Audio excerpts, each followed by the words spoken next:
Hello and welcome to Coffee and Contemplation with Susan. This is episode 20 of the series of interviews with women from every decade of life, from women in Australia and abroad. And for those of you who haven't been following until now, it's about women sharing their stories of resilience, vulnerability, successes and failures, the darkness and light, and giving some insights and maybe some hope and a smile to the women and men listening to the podcast. Today's guest is Clare Stewart, the recently sworn-in first woman to become the Mayor of Noosa here in Queensland this year. Welcome, Clare. Thank you, Susan. Thank you for having me. Appreciate it. Yeah, it's lovely to have you. And thank you so much for your time today. So we will get into the series and let's see which questions we end up rolling with. It just depends on how the conversation flows. Okay, so in my thinking about today's Coffee and Contemplation episode, and in particular, I was curious to hear your story. The thought that I had was in relation to a statement we often hear that's, just believe in yourself and never give up. And I sort of see that it's like, it's all well and good. And as a life coach, I find that people often can't see how they might apply that, especially when the world is even more topsy-turvy this year than normal. And that's where other women's stories are helpful to hear. So until they hear a story about someone else making what's most important to her become reality, it's hard to see it being possible for themselves. And I thought that's maybe where we'll start today. Is that okay, Clare? Sure, absolutely. Lovely. Okay, so in relation to, I suppose, the new role, what hurdles did you personally face and how did you overcome them to go from where you started thinking about becoming a mayor to making it? There are a number. Obviously, I hadn't been in politics before at any level, local government, state, federal, anything. So I was very much an unknown in October last year, probably up until we launched, which was early November. I was very unknown in this community. Obviously, family and friends know you and you're in a circle, but on a whole, I didn't have that presence of having been a councillor or having a high profile in the community. So I think the first thing for me, the first hurdle was getting out and about and becoming known. And that was a big challenge. Not insurmountable because Noosa's, we have 55,000 residents here, so it's not like it was I had to get millions of people to know my name.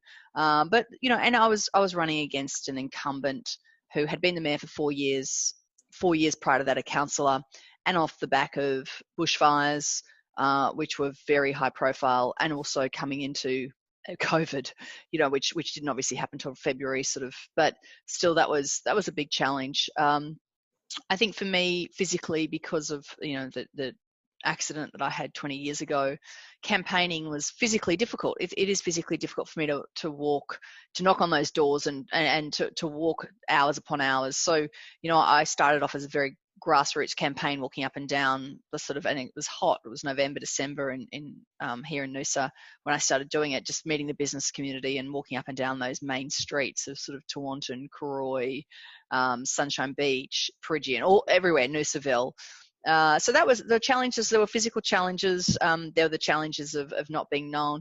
There's also the challenges of how do you manage time. I'm a mum with 3 small children, 9, 7, and 4. And when I started, they were 9, 7, and 3. So that was again a challenge of dedicating time still to them. Your mum, your kids need you. So all those things were a challenge. And not having that experience. So I had to, and I guess the big challenge too is, when you read social media, and you've got to be very careful with social media and not get carried away by it and nor let it influence you too much. But when you read it and you read people who are your detractors or your doubters saying, who does she think she is? How can she do this? How can she manage a budget? How can she run a board meeting? How can and you start, and I remember one particular person, and I still remember who it was. I remember reading going, oh God, and then you just have to say, what, if you have faith in your own ability and you think you can do it, then put your hand up and have a go. Yeah. And did you do that alone? Were you to rise above that? How do you rise above that type of negativity coming towards you? Yeah, and look, it was a tough campaign on both sides. It was tough for Tony as well, and it was tough for a lot of the councillors. It wasn't a friendly. Politics isn't a friendly game. You don't. So how did I rise above it? Look, I'm very used to facing adversity, and I think and challenges, and I have for so long. So for me, this was just another challenge. And you know what? You dust yourself off, you pick yourself up, and you live to fight another day. That great Japanese proverb, fall 7 times, stand up 8. And that's what you got to do. And I said this today, I was talking to a group of students at Sunshine Beach State High, and I said at the end of the campaign, I really felt, irrespective of whether or not I won or lost the mayoralship, I actually felt I had won because I had dared to fail. And in so much, I think in life, you have to just show up, dare to have a go, dare to fail. It doesn't matter at the end of the day if you do fail. What matters is that you actually had a go. And I feel like that for me was so important that, I didn't leave anything on the table, and I could say at the end of it, you know what, I may have lost, but at least I had a go. And that for me was, I dared to fail. I put myself out there. And I think anyone who puts themselves out there at any level, sporting people, business people, councillors, state members, whoever, they put themselves out there, and they put themselves out there as public scrutiny. But, it's courageous. And I think we should encourage people and women to do that more. Put yourself out there, have a go. It doesn't matter at the end of the day. What matters is that you showed up. Yeah, that's right. Yeah, so true. Hey, so how about I'm going to take you back 2 steps. So one into the middle of that time. Is there any particular day you woke up and decided you weren't going to continue? No, never. No. Okay. No. I thought there were some days that were harder than others. And there were some days that, and this is during the campaign, there were some days where they were tough. They were tough days. But there was never a point where I thought, I'm throwing in the towel. Never. No, okay. No, just it's interesting because I think sometimes people do get to that space in between where it is that you've got to keep on going past that pivot point Absolutely. to keep on going. So then go back to the beginning of it.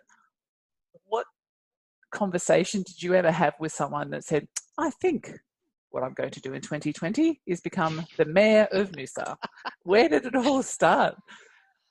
What kind of crazy person are you, and who did you talk to? Look, I think I thought I've always been very interested in politics, and it just felt like last year it was the right time. My daughter was, she's still little. My youngest is 3, well 4 now, but she was 3. And I thought seriously about running for the state seat for the LNP for pre-selection. And that would have meant I would have run, if I had have got pre-selected for the LNP, which was an unknown, it would have meant that I would have spent most of this year campaigning in the state election. And it would have meant potentially, if I had have won, and that's a big if, I would have been away from my family 60, 70 nights a year, beg your pardon. So that for me, that was the first thought. Should I run for this? And when I weighed it up, and I sat down with my husband, and I sat down with a very good friend of ours he's a bit of a strategist, and I said, what do you think? And when we thought about, and at the end of the day, it came down to the decision of, this is probably not the right time for our family. This commitment is, you spend 12 months campaigning for something that you have to think if you're doing it, you're going in to win, right? So you're going in, so you have to think, okay, well, if I win, which is the ultimate goal, can I be a mum to 3 children 70 nights a year away when my husband can't take a back seat for his job? He runs his own business, so he is very much on all the time. Can you do that? And I think the answer for me was, okay, if we can't do that, then what's the next bit? What can we do to still make a contribution? And I still think that's, politics is all about contribution and service. You wouldn't be in this role if you weren't, up for that. Like, there's just no way. So I thought, well, okay, the next, local government elections are coming up. I've been here 10 years in this community. I'm a mum. I'm involved in a lot of the sort of sporting organisations, community things. My husband's been here 25 years. This is very much our home. This is where all our children were born on the Sunshine Coast. And so I thought, well, I'll take it take a punt and run for mayor. And I didn't. Everyone said to me, "Oh, why? You didn't run. You weren't a councillor first, and why not?" And I don't know. The answer is that I never really thought about it. I just thought I'd have a go at the mayor and see how we go. Yeah, okay. Throw your hat in the ring, dare to fail. What did you have to do? What was the first step to put your hat in the ring? What did you have to do? Obviously, I've never gone for a mayor's role before. So what I did is I spoke to a huge amount of people before. Well, I spoke to a lot of people when I was thinking about running for the pre-selection for the state seat. That was sort of what started. I probably started talking to people around. I mean, it was under 12 months ago. It's probably towards the end of September that I started really talking to people. And then I started talking to, okay, well, if I'm going to run for the mayor, you need a good team. And I was very fortunate that Bruce Davidson, who's the ex-MP up here, his daughter's a friend of mine. And so I sat down one day with Bruce and we had a cup of coffee. And he was so instrumental in my campaign. And then I got one of my best mates on board, who's I've been friends with since primary school. She's a former barrister, so she came on board. We assembled, some other wonderful gentlemen, some friends who all had, I guess, expertise in, graphics, marketing, media. I mean, a lot of it was, everyone was. It was an interesting team. It was just this. Everyone sort of coming together for a common cause, and that's how we started. We probably had a first meeting around November, and we sort of had these weekly sort of meetings, and that's how we started. Yeah. Wow. And I ran into you, I think, just before the Christmas break. We went to the final event. I think it was the AGM or the end of year for the Noosa Chamber of Commerce. I think it was around the 26th of November. Oh, was it? Yeah, it was my first ever networking thing that I've been to in years, and you and I sort of collided on the corner and that's right, walked in together. I remember it, and I was very much. I'd only announced like a week or so earlier, so I was very nervous. Yes, and people were asking me as I walked in the door, "Oh, you came in with that new Clare?" I was like, "Okay, yes, I did. Yes, we walked in the door together. Yeah, that new girl on the block. Yeah. So the top job becoming your reality, and I was thinking about you in terms of like in March this year. You're on the final leg of the campaign, and you must have been pumped from those 60 days of coffee fixes that you did. 30 days. Don't kill me, Susan. 30 was enough, not 60. Did I say 60 days? Oh my gosh, okay. 30 days, 30 coffees in 30 days. Don't do 60. I barely survived the 30. Yeah. Yeah, okay. But you're still drinking coffee though? Yeah, I'm still drinking it. Yeah. Okay. And then I was thinking, on that Sunday, I think it was like the end of March, in the middle of Dancing with the Stars, and the PM came on the screen. And I mentioned this in last week's podcast as well, but I was just thinking that, everyone was getting told at that stage that the non-essential services were being shut down. Yeah. And rightly so, all the people's focus swung away from the local elections and they turned towards how COVID-19 was going to impact all our livelihoods and lives. And, I know even us, we have small businesses, and we were even in that space of, wow, if we get shut down, how do you restart? Yep. Where do you go? Yep. But I was just thinking, from your perspective, it must have been really surreal for you and the other candidates. Like, you were nearly there, most crucial time, all that effort that you'd put in, and then it was up in the air whether we even had polling booths open. It was a really anxious time. We had 2 weeks of pre-polling, and the pre-polling started on the Monday, and by the Wednesday evening of the first week of pre-polling, that was when the urgent legislation was passed that gave Jeanette Young those,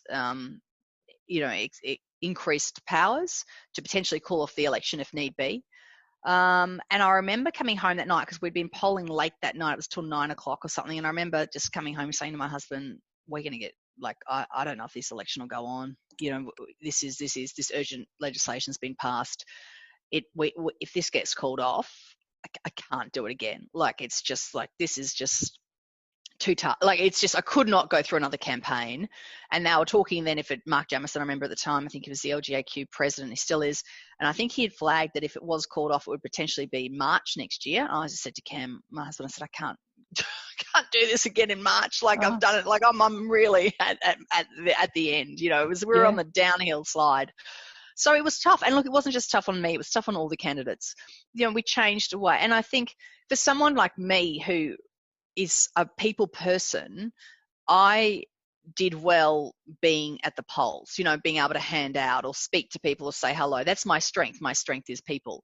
So for me, I felt that when that was stopped and when we couldn't do that, that for me was tough, because you know I played to my strength with that. So I felt very much that, you know, that whole extra week where they just said no more, you know, everyone just leaves their cards on the table. That for me was, you know, disappointing, I guess, because I would have preferred to be at the polls, greeting people, talking to people. And obviously, but that was the case for everyone. So we were all in the same boat. Yeah. And I think it was just, you know, it was unprecedented times. I mean, it's an election we'll never forget. And then obviously it was so close between Tony and myself, and the count was so protracted. You know, it went on for 10 days. So it was a really tough time. And my mother-in-law died on the day after the election. Oh, and her name was Clare Stewart, and she was the Mayor of New Plymouth, which is ironic. Oh. Yeah, anyway, my husband, though, he handles stress really well. And a few weeks after everything had died down and I'd won, he said, look at my fingernails. And he had all these white across all his nails, and he'd Googled it, and it said a sign of arsenic poisoning or a severe traumatic event. And I think because it was such a tough campaign, and he never once ever showed it. But then his mum, who died just at Caramar down the road on the day after the election, like it was just we were allowed 4 people at her funeral, which was on the Thursday, you know, of the first week of counting. Like it was a really tough time for our family, and especially for him. Yeah. So yeah, and it's one of those things that, you know, that happens in a lot of women's lives where there's not just one thing happening. It's that swan, you know, on top of the water, and the feet are paddling, and you're just trying to keep the smile on your face and, you know, trying to juggle. So how did you juggle all of that happening in your personal life, as well as trying to keep the, you know, the calm persona towards, you know, the electoral campaign ending? I think at the end, you know that it's really in the lap of the gods, you know, when, like, after election night, it's done, you know. So, but it was very nerve-wracking, especially waiting for those postals to come in, as I said, because it was so close. So it really, I think, you know, counting may have started on the Sunday. I think we didn't have a result till the following Tuesday or Wednesday night. I think it might have been the Wednesday night. So it was a tough time, I think, you know, and it was an anxious time. And as I said, it was a sad time, especially for my husband. So it went very quickly and almost surreally when I look back on that time. It's like when you have a newborn. My 2 oldest are only 16 months apart, and I can barely remember my second child much of his early months, because I had a 16-month-old. You know, it just it goes very, you know, it's very surreal, and it almost is a blur. And I think that time felt like that. It was a bit of a blur when I look back on it. And then you walked in. Obviously, I mean, we saw you all getting the photos out you were standing out on a pavement or on a, well, there was obviously paving, but all of you spread out nicely, socially distanced. Yes. And then you got to walk into your new office. And did someone give you an orientation? Or was there anyone around to even do that? It was so hectic, you know. I went in, it was Easter Sunday and then Easter Monday, and I went in, and Brett, our CEO, Brett DeChastel, very kindly called me to congratulate me, and we met prior to all the other councillors coming in on the Tuesday. So I came in here Easter Monday, had a look around, Brett showed me around, he was very kind. And then everyone assembled on the Tuesday, and I think it was an interesting time, because the election, you know, you had different perspectives coming in, and it had been a tough election campaign, you know, emotionally for a lot of people, and everyone's coming from different political ideologies in many ways. But I have to say, it's been nearly 6 months that we've been in, and it's look, we're always going to have differences of opinion at the table, but it's actually a really cohesive group, and I think it's a really well represented group. I don't think you could get 7 more diverse people across the Shire than the 7 we have now. And I think that's a great thing. That's democracy at its finest. You know, every part of this Shire and every kind of community group or organisation, or every aspect of this Shire is represented, I believe, at that table. And I think that's a really powerful thing. And do you think that, you know, similar to, you know, when the Prime Minister got everyone together and made decisions very quickly, and, you know, amazingly rolled things out so fast. Are you finding that with COVID-19, is there sort of like a bit of a no-nonsense feel to day-to-day life now in your roles? I think very much so. And I think the state government, the feds have been good at this. They've just okay, here's the money. The projects need to be shovel ready. So there's been a huge focus on what can we deliver in the next 12 months? What projects can we deliver? So there's been, in a way, that urgency. Absolutely. Oriella Bridge is a good example. We had the funding there. We had to use it. Let's go. Okay. So, yeah, for sure. Yeah, I think COVID has, we have to focus on our community, our grassroots spending, our people, our jobs, our businesses. I mean, that has to be the focus, more so than ever before because of COVID. And we're a tourist town. We have 4,500 people in the Shire on JobKeeper. We lost 1,200 jobs just on Hastings Street, 2,100 jobs across the board. So, we've been severely affected by COVID, and that's something that we all councillors are acutely aware of. And I think that was a really great thing about the budget is we all made, as a council, the unanimous decision that we wouldn't increase rates. Now, that may not be a huge amount of money, but it's a gesture to say we stand with you, we acknowledge it, and this is a hard time. We're in it together. Yeah, I just find any times that stress, I know you sort of, I don't know whether it's just an innate thing in humans, we do separate from what was the drama before and go, okay, what's my job? Let me get on with it and I'll get it done. And that's what I was feeling for you. Yeah.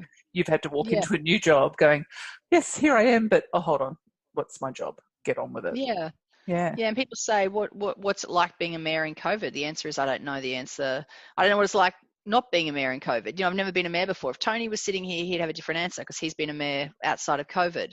Yeah. He'd say this is different because of this, this, and this. But to me, this is businesses. This is what we've come into. This is what we deal with, and this is, and we get through it. One step at a time.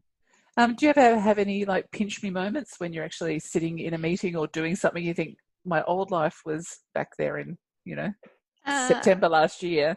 And what is it that's the most pinch me moment that stands out to you at the moment? I think I still probably am surprised when people want to meet me or invite me, like, oh, can you, or the mayor's here. It's like, who, so I think that's still very much that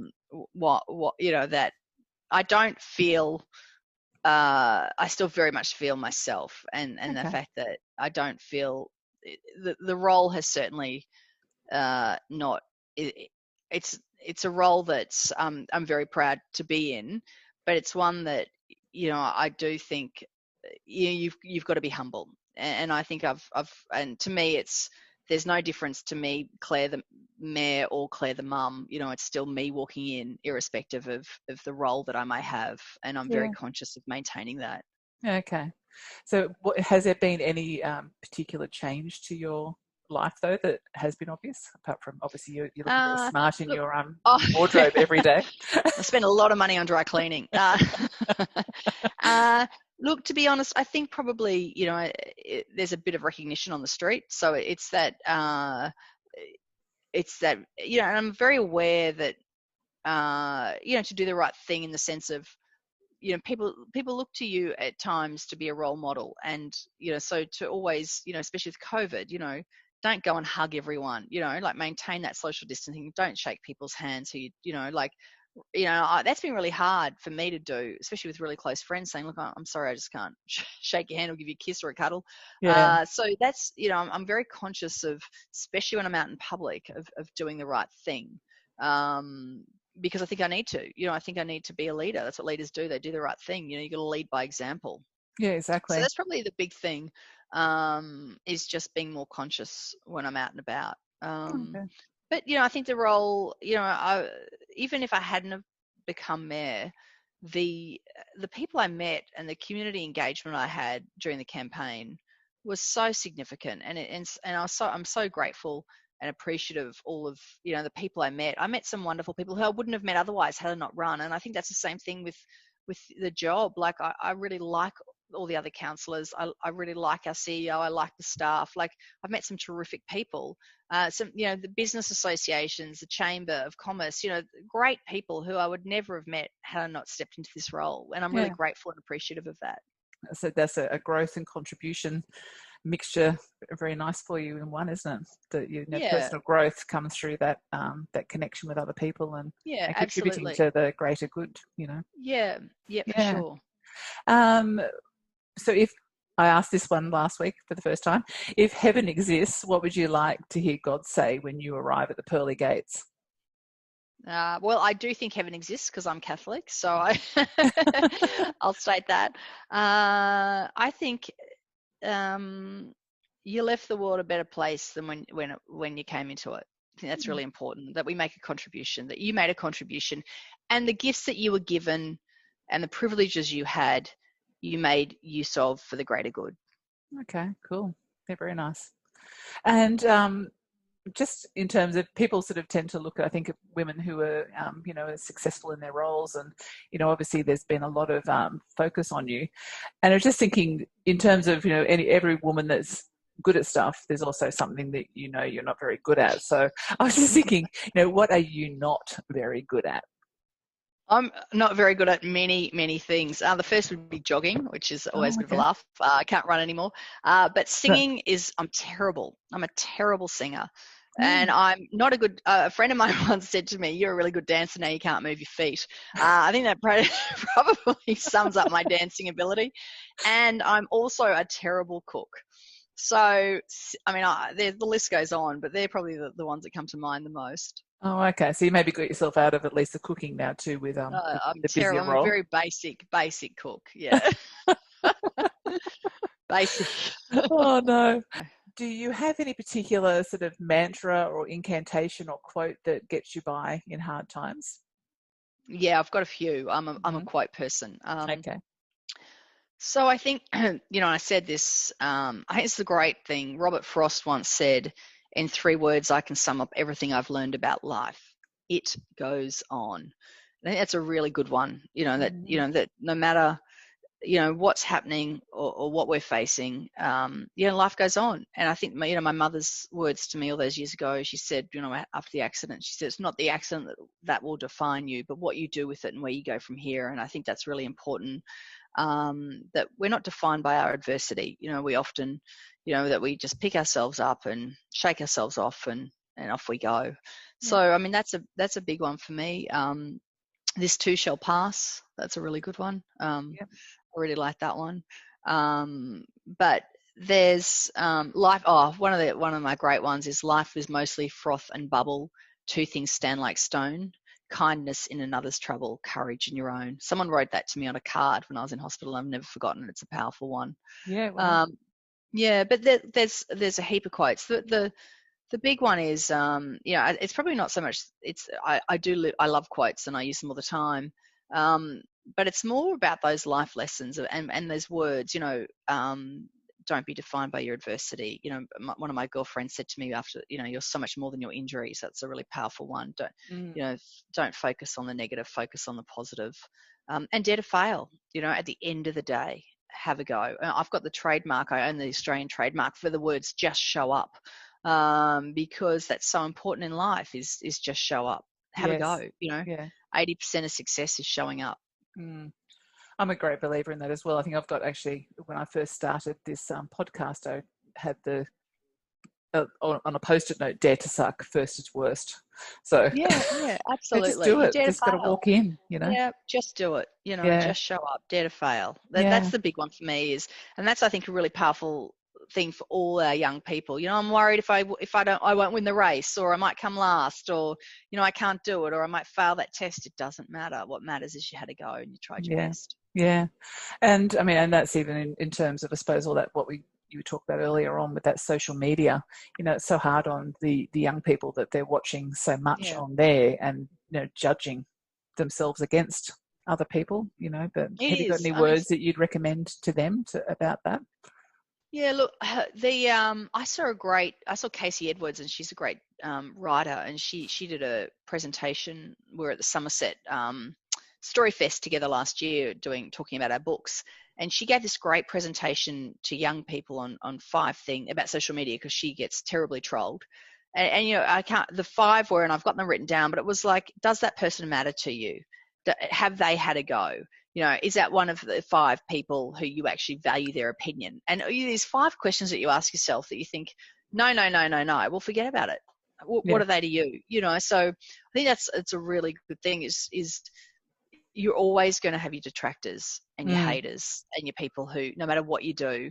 So I would say, you know, for me, don't pay too much attention to it. Or if you read it, it's just someone's opinion, you know, and shrug it off. And these people, you know, a lot of them, you know, you call them out and you say, hey, let's catch up for a coffee. And then they've got a million reasons why they can't. So, you know, it's coward-like. You know, it's easy to sit behind a computer in a dark room and be abusive to people, and especially to people who are in positions that they can't retaliate. So, you know, like myself or Sandy or another counsellor, or we can't get on and say, you know, we've got to be respectful because we're in that position, and that's their right to have a go. But there comes a time where I think the line has to be drawn.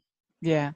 I came across it yesterday with a client, and she was saying she was she's ready to launch, and she's so excited, and then she went on and started watching some other people's posts that made her just feel like her confidence just fell through the floor again. So just delete them for the minute, or just don't look. You don't need to be filling yourself up with stuff that's actually making you feel worse. Like don't look at anything that makes you feel worse. It's that great line, the only person who matters is the man in the mirror, you know. So just don't worry about other people's, you know. It was great. I was with this Paralympian today, and she was the youngest to ever be in the Australian team at 15 for a Paralympics, and she went to Rio, and she said she was going to the meet to get into the Australian team, and the coach came up and said, the coach of the Australian team said, oh, you're not going to get in. And they said, you just, you're not ready, you're too young, you know, and she said, and she turned to her own coach and said, that's it, game's changed, I'm going to make this team. Not only did she make the team, she got a bronze in Rio. Oh. But it was that thing of, like, you know, people said, you're not going to do it, you can't do it. I mean, you know, turn it into, yes, I can, you know, and make that, you become even more determined. I mean, I remember when I was telling my parents, I'm an only child and very close to my parents, and they live only 8 minutes away. I remember telling my mum, and you know, she worries about me, obviously, and the children and the family, and you know, she was like, I remember her just shaking her head going, what, you know. But you know, and incredibly supportive. But you know, no matter what people say, if you believe it and you want to do it, then have a go. Yeah, for sure. Okay, well, you know what, that was so quick. We are our usual half an hour. So can I just ask you, given this is on Spotify and Apple, do you have a favourite song that gets you also through good times, or you know, like that you celebrate with? I'm such a dork when it comes to songs. I like all the old stuff. I like Billy Joel, Whitney Houston, all the old 80s, 90s songs. So I like Guns N' Roses. I like Bon Jovi. I think, you know, I get on my cross trainer every morning. I've got a cross trainer. I've had the same cross trainer for about 20 years at our house. It's the closest thing I can get to running, and I'll get up very early and do it most mornings, sort of around 5-ish, maybe before. And I always listen to some songs, and there's that Rocky, the soundtrack from Rocky 4, where that line of "No easy way out, there's no shortcut home." That's one of my favourites songs, and The Rising of Bruce Springsteen's, which he wrote for 9/11 for the firefighters who were running into those buildings. That's a powerful song, and Whitney Houston's "One Moment in Time." That's one of my favorites as well. Yeah. So there's a few. I like all those. I think some lovely And My Way, songs. Frank Sinatra. Yeah, I like all those songs. Okay.